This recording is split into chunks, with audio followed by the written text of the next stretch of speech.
Hi, I'm Circe Woessner, the director of the Museum of the American Military Family in Tijeras, New Mexico. And this is a very special video podcast about the museum's biggest, most comprehensive project to date, E Pluribus Unum. I'm here with artist Brandon Palma, who is a Navy brat and a very talented illustrator and designer, and he created the art for our Grace project. Hi, Brandon. Greetings, Circe. Aloha. How are you? I am well, thank you. Um, I want our viewers to know that you and I have some things in common. You and I. First, Very much so. yeah. First, you were in my English class when I taught English at Roosevelt Roads Middle High School in Puerto Rico. I think it was like 20 years ago. Um, Yeah, that it seems was crazy. 1998. I was in eighth grade. You were my eighth grade English teacher. I was going to say that seems like forever. And also, I currently live in Hawaii, and that's where your family transferred right after you left Puerto Rico. I mean, that would be a hardship. Puerto Rico, Hawaii, great tours. Oh, yeah. No, it was definitely one of the best moments of my life, for Yeah. sure. And you and I have shared some memories about, places you were in Hawaii and we've been to. But now you and I collaborated on this project, E Pluribus Unum, and we're working on some other projects together. And it seems like we've been friends on Facebook forever, which is kind of cool. So I'm glad to Absolutely. have you on today and to Yes. show our, Happy to be here. yeah, we're going to show your artwork. So I seem to realize, well, I was thinking back on, 20 years ago, so my brain is a little foggy. You were always writing and drawing in class, and in your own kind of your own world. When did you realize that that's what you wanted to do for the rest of your life? When did you want to? When did you figure out you wanted to be an artist, or did you just always know you were going to be an artist? Great question. I feel every creative person deep down, in their childhood kind of knows, what they're passionate about, what they're exploring. So from a young age, I was, since I can recall, like 3, 4, I was just always captured by drawing and creativity and art. I can even recall my father when he would send us mail from his tours, he would literally write me letters with emojis, which we use on our phone today. But back then, he'd be like, "Hi, Brandon, I'm on a boat," and the boat would be a military ship, and he would just get into the drawings. Um, and then, of course, just being a Navy brat, having my father bring back so many treasures from around the world, including flags and stamps and dollar bills. That I would say was really like the anchor root of where my creative brain and where I realized I wanted to be a part of that creative world in reviewing and seeing all of these just beautifully designed elements. Mm-hmm. And so, of course, as going through my childhood and growing up, it was there. I feel once the internet came around 1999, and I started dabbling in creating websites for people, doing online chats and AOL. That's when I really figured out, hey, if I could figure out how to be creative on a computer, I think I could be okay as a career choice in life. And looking back now, I feel I was definitely right on the mark. Yeah, well, I remember you drew. So we had a student newspaper, and you drew a cartoon of Wu Tang fruits. Now I had never even heard of Wu Tang, but you eighth graders always exposed me to new music, and in turn I turned you all on to Led Zeppelin. So, Yes, you did. I have to say with that, just on listening to that memory, I very much recall your classroom before class started uh, was one of the very few places that the students could come and listen to music. And I remember you had your radio, your boombox open for that. And as you mentioned, us eighth graders, we were just discovering ourselves and music for the first time. I remember then that Wu Tang Clan, which was the drawing your reference, is a rap group. Uh, from New York, pretty famous. That was like kind of like my first foray into the hip hop world and music, and so being able to express and draw that, and then having it be chosen to be part of a student newsletter, that was actually one of my very first things that ever got printed. So, wow, actually, to look back on it now, you gave me my first opportunity to have something being printed. So this is truly a full circle moment.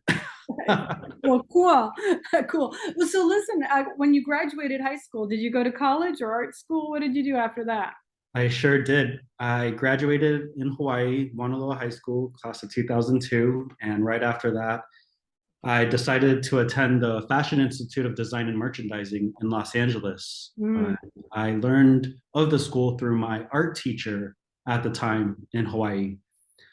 When I was a senior, 9/11 happened. And of course, with all the impact of all that, me being a young person at the time, I was actually really adamant about continuing the family legacy, what my father started and going into the Navy. Mm-hmm. And literally 3 weeks before I graduated, I was having a very deep conversation with my art teacher, and we were tasked to create a piece to reflect on our last year in high school, and a lot of that reflection came from what had happened with that event. Mm-hmm. And ultimately, for me, it was the realization of, well, if I join, what am I really fighting for?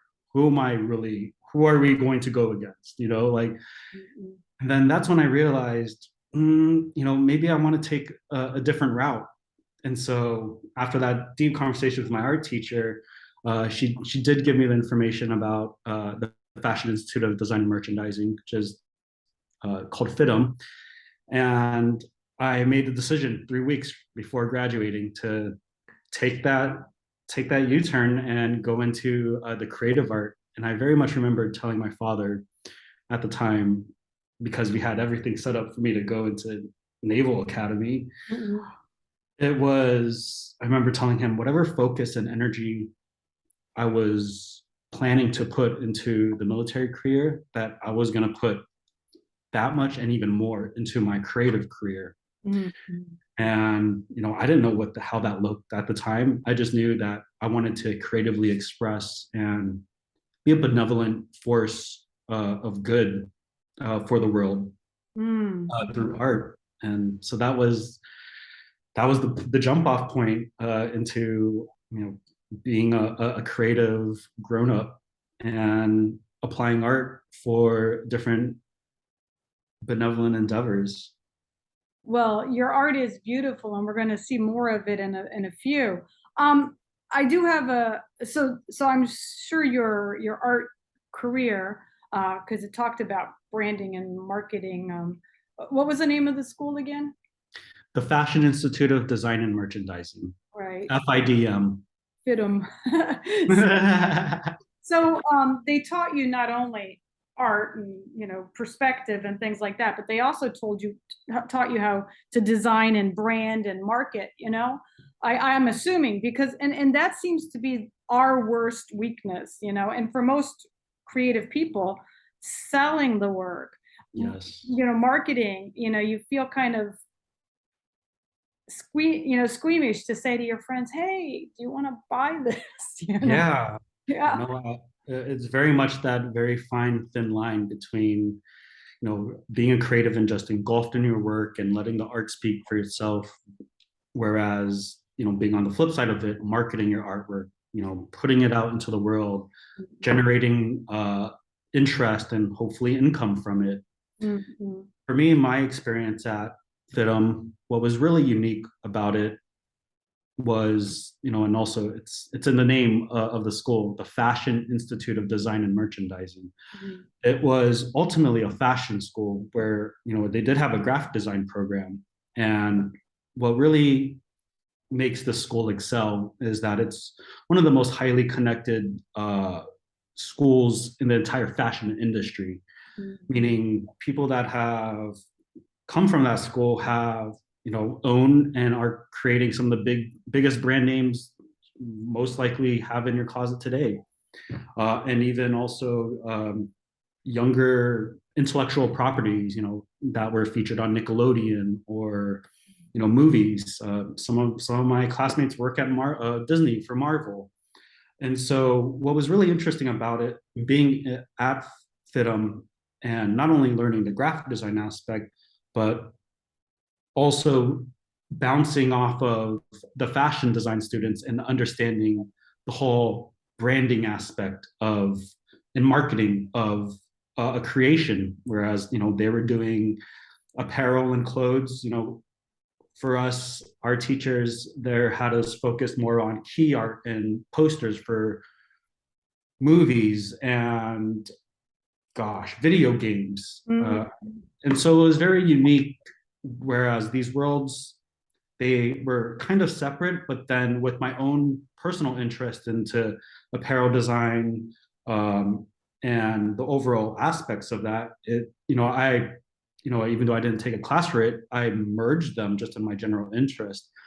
And then also, of course, there was, I had a ton of classes with other specialists, fashion designers, jewelry designers, product developers, who were, all learning at the same time, all these general skills. And so as I picked up on all of these, I realized, wow, they're, yes, right now they're separate, but as I grow in knowledge and wisdom with it, I can actually learn to blend them all together. Whereas it's all covered, kind of 360 spectrum. And with that, I found so much creativity and freedom in that, and establishing a brand, and what exactly goes with that. And so to speed it up, fast forward today, I like to consider 8th Day Create myself brand architects, where when I talk to clients or potential clients, I lay it out very easily for them that, look, if you're going to come to me, I'm going to establish the full brand architecture of your endeavor, meaning I can create your logos, I can create intellectual property, the designs. I can also find, not only producers and create it, but then from there, be able to photograph it, market it, get it into print, get it into web, get it into social media, get it into all these different variations. And as you can probably, or tell in the conversation, it just expands more into the different very creative aspects, photo shoots, for example, going into photography and shooting into that. And so I feel now it's just been such a wonderful development of creative concepts and ideas, and just ever evolving aspects of what a brand is, especially in this day and age, and where all of that can be put together and then presented in unique and novel ways of experiencing creativity. Well, that's kind of, that was my question about coming up with the concept, but I think you went into that a little bit. But when you started 8th Day Create, did you have to work a real paying job for a long time and then you just sort of dabbled in it, or did you just say, okay, I'm going for it, and just went for it? Wonderful question. Well, while I was still a student of graphic design at FITM, I learned and recognized really easily that the only way to practice what I'm going through in classes, besides giving me homework, was to find clients who would be open to having me do real life work, while still learning the aspects. Luckily, at the time, I had teachers who were very open to that idea, and I was able to develop brands and designs for my teachers who understood what I was looking for in the opportunity outside of the class.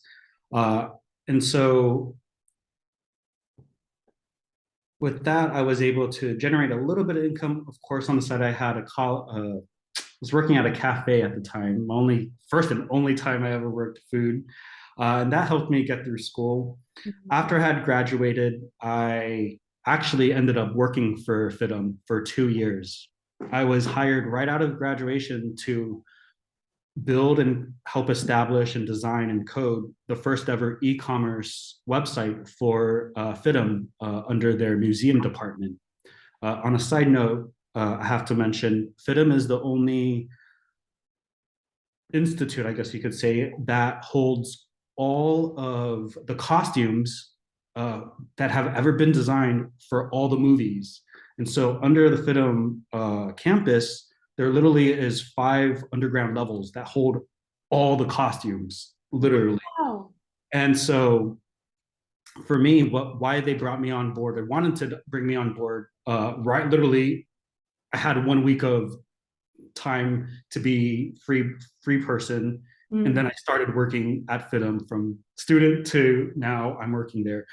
The reason why they brought me on board was because Lucasfilms, LucasArts at the time, was putting together one of a kind and only super exclusive, I think it was like a 300 or 500 page book that covered all the costume designs of the Star Wars galaxy and the Star Wars intellectual property.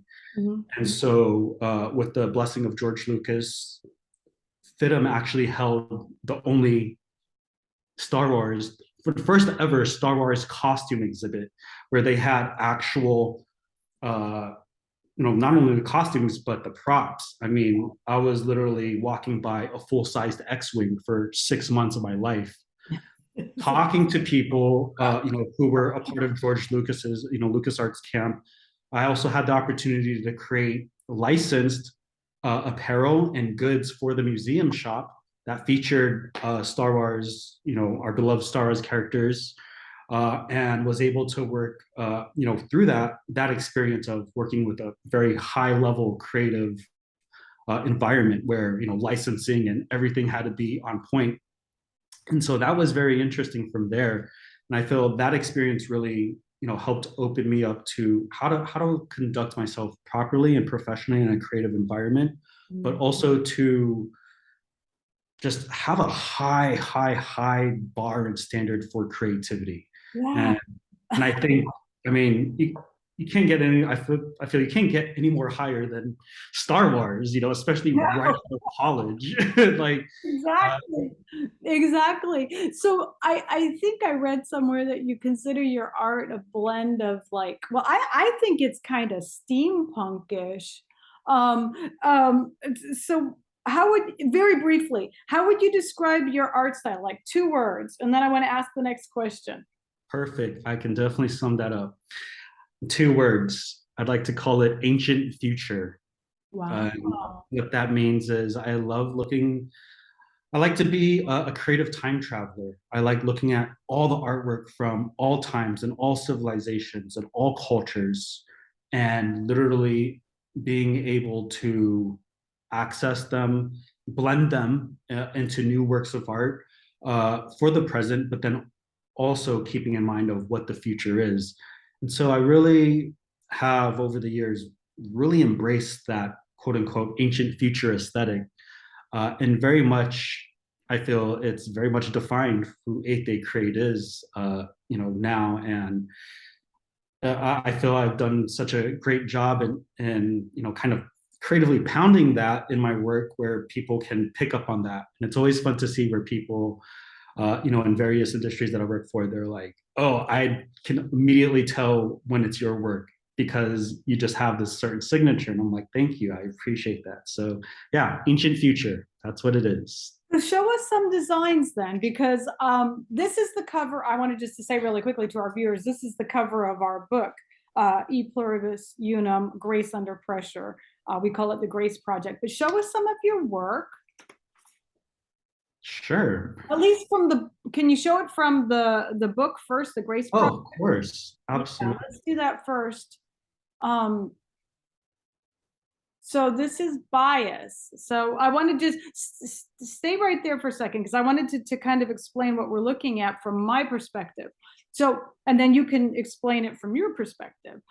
When I first approached you for the Grace Project, I hadn't seen much of your work except for what I'd seen on Facebook, but I knew I wanted you to do it. For some reason, it was like, you do it.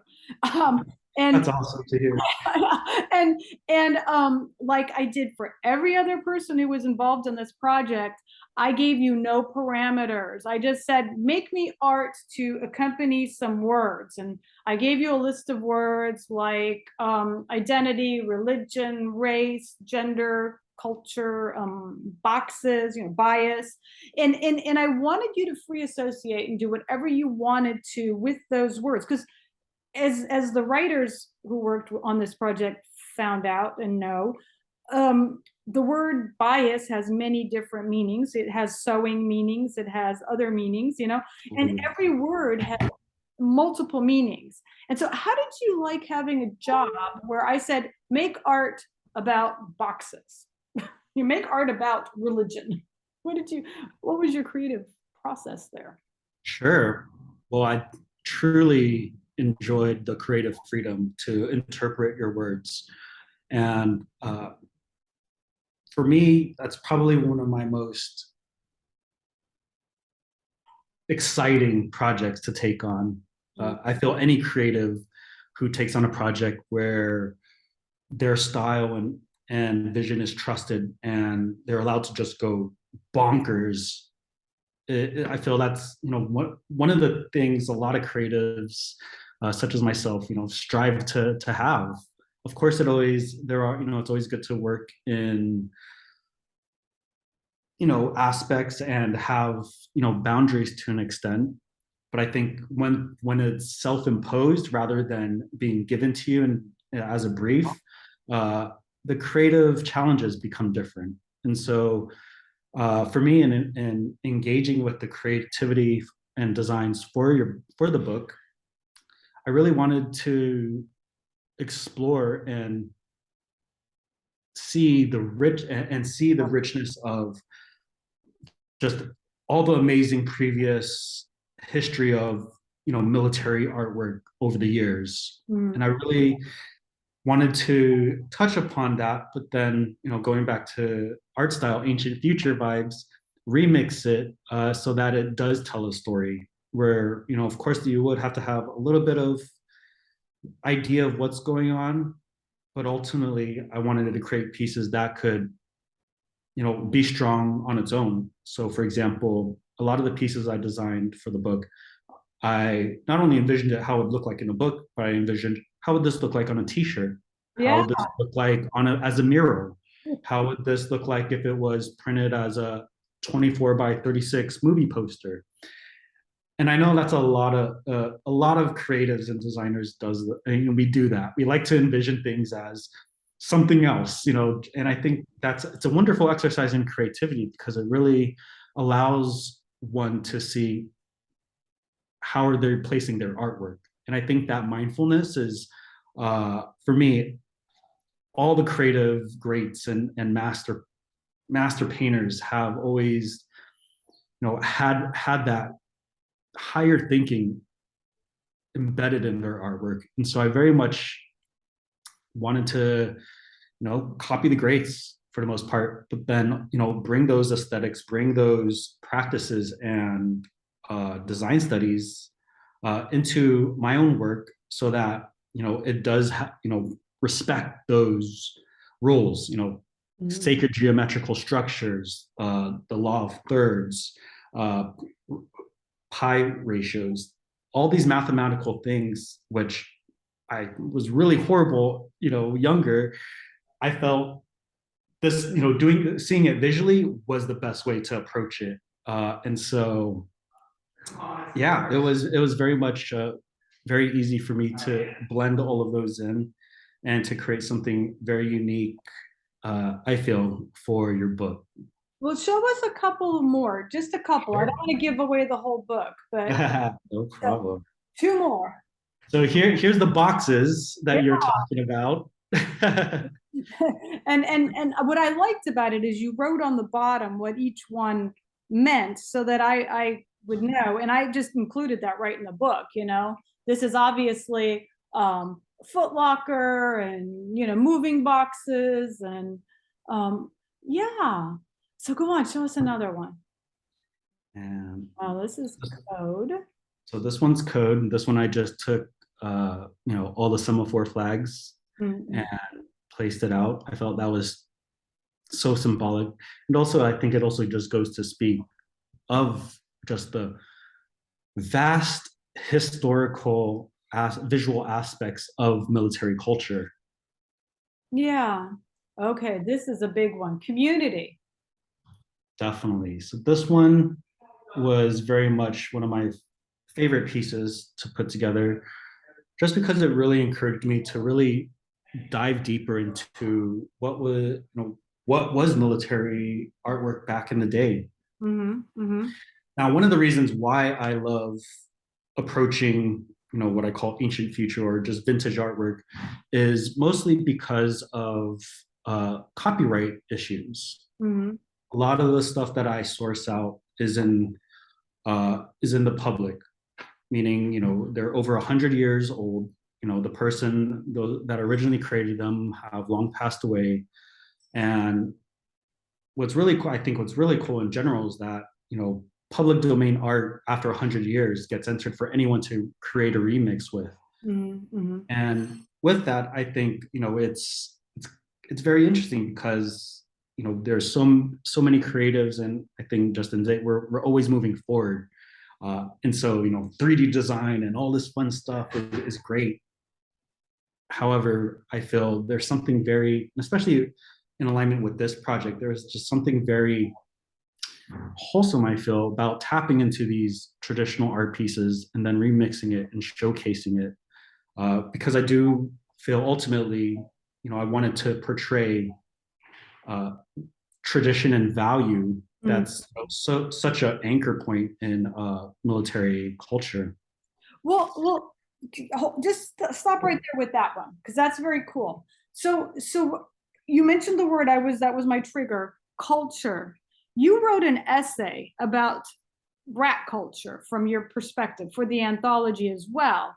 And so I wanted to know how working on this military themed project, since you've been out of the lifestyle for a while and you've been doing a lot of other things, how did working on this affect you?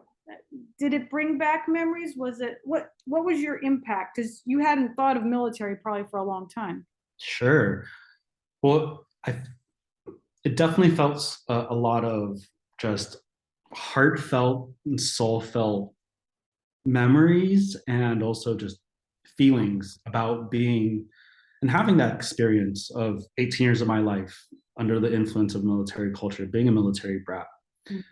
Now that I'm civilian, and it's been years since I've touched any or been onto a base, going through it creatively was very refreshing for me. Mm. It was also, as I mentioned in the previous question, going through this project really helped me dive deeper into the just historical and crazy amounts of art and design and illustration that has been created for the military. And I mean, there's some images that are just so iconic. Mm. The Uncle Sam, Mm. the gosh, Was what's it another one? The U.S. Navy one with the woman joining. Like of course we would call them quote unquote propaganda. However, I feel anything could be propaganda, but it's about the artwork, what really is embedded in there. And so in this piece, what was really fun for me was just seeing how it literally has transcended so many of the boundaries that people face at some times. And for me, seeing this, it was like, wow, the everyone from all kinds of walks of life has been impacted or has even joined in being part of the United States military. And so overall for me, it just I felt very much, so much respect and honor for it. And then of course, I like to also look at things as it is, and I think that's what was really so wonderful about your project. It was looking at the good, the bad, and the ugly. Mm. And Yes, of course. Being civilian, I can see. I've seen so many aspects of it. Especially on the flip side of the fence, I guess you could say, of where people are not military influenced at all, and Mm, so and I feel just also in just in today's, I guess, cultural environment, it really going through this project really helped me balance out a lot of just my own internal navigational aspects of what's going on in the military now, what mm, what's what could happen in the future, mm, and what's going on with it today. Now, for me, it was very this project was just totally so different from anything I'm currently doing, and I think that's why this project is so special to me is because it helped me recognize all the values within myself that I still carry today and live mm, mm. that has truly helped carved who I am. So speaking of that, have you, besides my feedback, which was all beautiful, have any of your civilian friends said anything about the project? They've looked at the book, they've looked at your art. What kind of feedback have you gotten from them? Great question. Well, with the few people I did share this with, off the bat they were just amazed about the sneak peek of the overall project looking into military life. Mhm. A lot of them didn't even know what military brat culture is. And I think there's something very, it is a badge of honor. A lot of kids, they hear brat and they're like, oh yeah, brat, haha. And it's like, I'll take that all day, all Right, day. I right. wear it with a badge of honor. And so by sharing this project with my friends and family, it was half showcasing my artwork, sharing with them of that, but also it was opportunity to educate and Mm, also share my own stories about military culture. mm, And so overall, the feedback, artwork, a lot of them were just blown away by what they saw. A lot of people were like, wow, they had, peoples of various cultures expressed in different uniforms back then. People, were blown away by that, and there's a few key people I showed that with the intention of showing them, yo, everything is not so in the box like what people are trying to portray in the media today. This has been evolved and going on, for generations. And so it's like and for me, what I loved about it is that opportunity to teach people about the history because so many people today don't do the research in looking into the history of things. right, right. Well, hey, show us some of your other stuff. You're not from this book stuff, because I know Yeah, that's beautiful too. But I think it's interesting how it became an educational moment. Yeah. Oh, that, totally. that that looked like you for a minute. There you Well, yeah. Here, I'll jump into this one. So here are some of my most recent works, and to dive into these pieces, I'm very much at a very unique precipice in my creative career, go. Hmm. and I think uh, creatives everywhere around the world are facing the same thing I am right now. I have been integrating artificial intelligence into my designs, AI design. And so the images you're seeing in front of you Hmm. have been images that have been generated by AI art engine, and where I quote unquote trained an AI art engine with my own photos that I took, and then basically let that run. And now I'm able to generate multiple, I mean, unlimited amounts of variations of myself in any style for the most part that's been expressed in the human historical world or in anything that's been put online. And so I've been doing this exercise, and I literally just started this the beginning of this month. That's how new this technology is. The ability to train the engine and everything literally just came out beginning of October.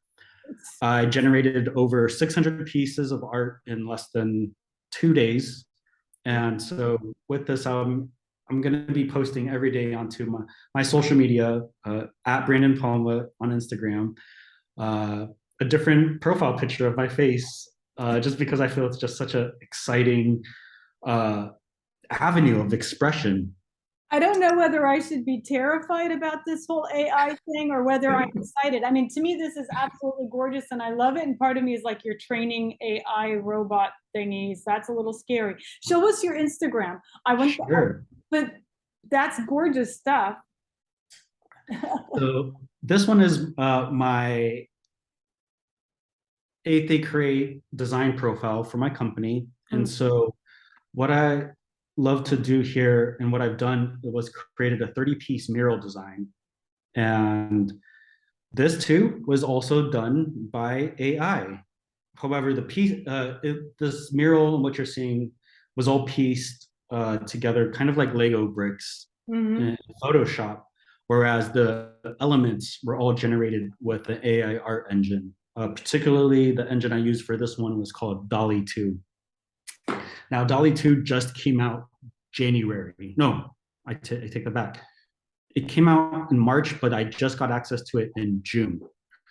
And so over the summer and now I've been just diving deep into how I could create, with this new tool. And also I'm, paying respect to, how could it expand my creativity? And so my own style, I've kind of had a very collage artwork like piece. And so using these tools, I was able to express just something just totally wild and unique, which would my standard operating procedure was I would go and search for stock imagery or look at images that are in the public domain, such as the Library of Congress. Go back to those ladies. Go back to those ladies.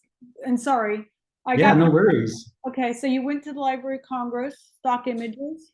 Yeah, so my standard procedure would be, finding the imagery, whether that be stock images or taking my own photography, or looking at Library of Congress public domain images, and then going into Photoshop, cutting out every single piece, and then piecing it into one giant art profile or collage, and then keeping in mind with Instagram's 3x3 layout. I created each square so that each one would be kind of like its own slice of cake, but then you put 30 pieces together and it ends up being a 2 feet by 6 feet mural. Wow. Wow. That's incredible. I think your stuff, so this is the one, oh, there's more. Yeah, oh yeah, there's a lot more. So these pieces right here I'll show are also AI art design pieces. These one is with an engine called Stable Diffusion. And as you can see, that I would say this is probably intermediate level, and then the next level up is how it evolved.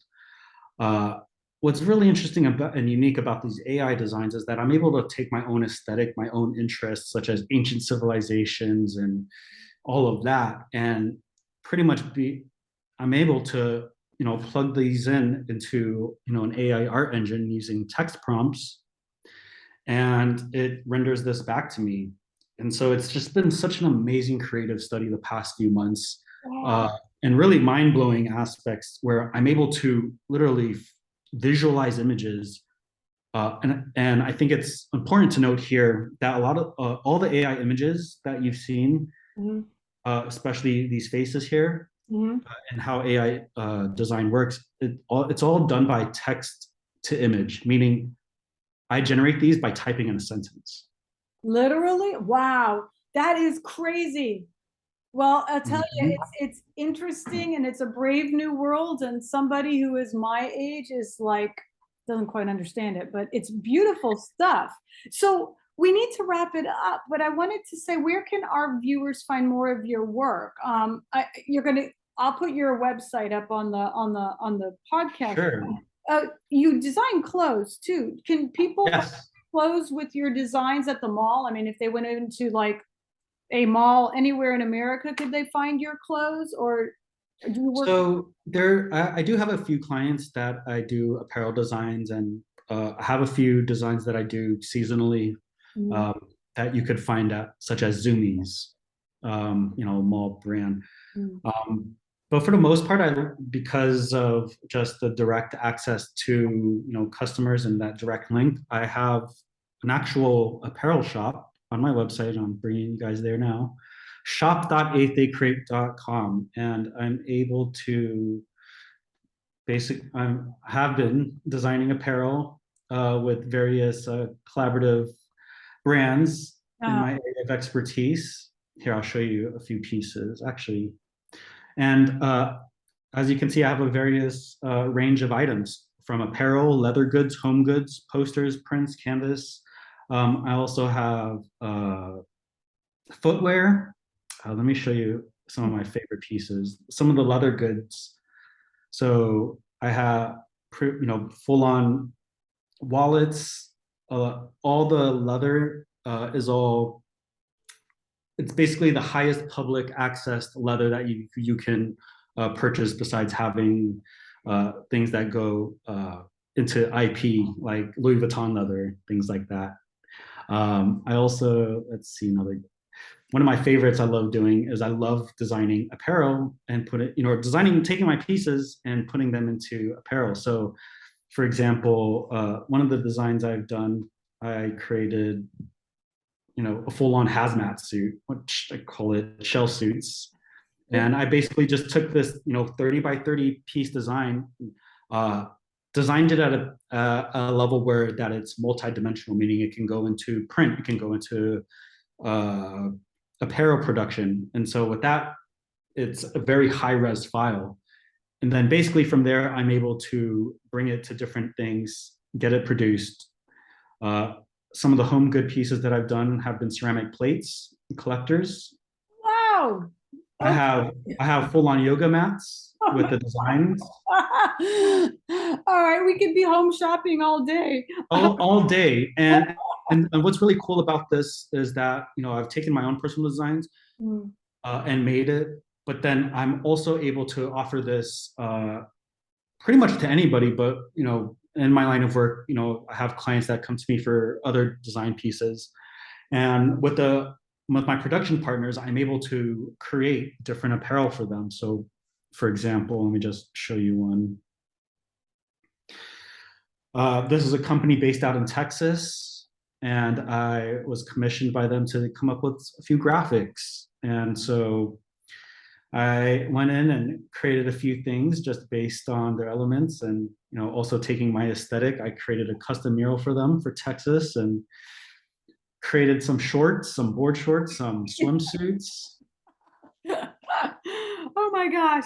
All right. Well, So um, yeah, so I guess to wrap up that part, pretty much, uh, I have some pieces on here, but if anybody ever wants anything custom designed, mm, uh, I could definitely be contacted for that, to create some one of a kind, one of one pieces. all right. Well, hey, I, I had no idea. I really did.